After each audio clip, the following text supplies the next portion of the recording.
రామోజీరావు గారు అంటేనే నాకు నా ప్రకారం ఒక అక్షరాకాశం, ఒక స్ఫూర్తి శిఖరం, విలువల జలపాతం. పైనుండి ఆ విలువలు ప్రవహిస్తూ ఉంటాయి. ఎన్ని సంస్థలున్నాయో, ఎంతమంది వ్యక్తులున్నారో అందరిలోనూ రామోజీరావు గారికున్న దీక్ష, పట్టుదల, అంకిత భావం, ఆ ఏకాగ్రత అన్నీ కూడా ఆ పైనుంచి ప్రవహించాయి.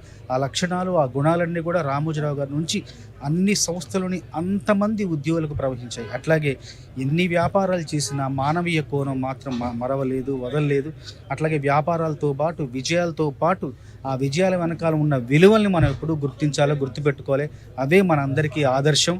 రామోజీ గారి కార్యక్రమాల్లో ఒక కార్యక్రమంలో నేను భాగస్తున్నందుకు ఎంతో గర్వపడుతుంటాను. ఆయన చూపించిన దారిలో ఆయన ఆదర్శంగా తీసుకొని, ఆయన స్ఫూర్తిగా ప్రేరణగా తీసుకొని మరెంతో మంది ముందుకెళ్ళాలని, ఆయన తెలుగు భాష ఆత్మవిశ్వాసానికి ప్రతీక అని, ఆత్మవిశ్వాస పతాకాన్ని ప్రపంచవ్యాప్తంగా ఎగరేసిన గొప్ప ధీరుడని చెప్పేసి మనస్ఫూర్తిగా తెలియచేసుకుంటూ, ఆయన సంస్థలో ఒక భాగస్తుని, ఒక భాగస్వామిని అయినందుకు ఎంతో గర్వపడుతున్నాను.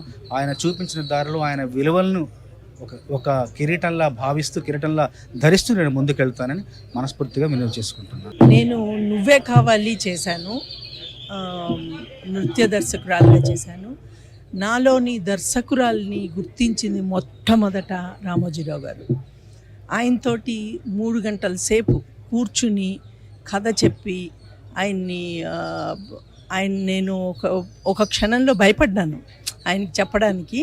అప్పుడు ఆయన ఎంతో హ్యూమరస్గా, ఏమ్మా నన్ను బుర్కా వేసుకోమంటావా, భయపడకుండా ఉంటావు నువ్వు అని అన్నారు. అన్న తర్వాత అలా కూల్ డౌన్ చేసిన తర్వాత కథ చెప్పడం జరిగిందండి. అలాంటి వ్యక్తిని పోగొట్టుకున్నందుకు చాలా బాధేస్తుంది.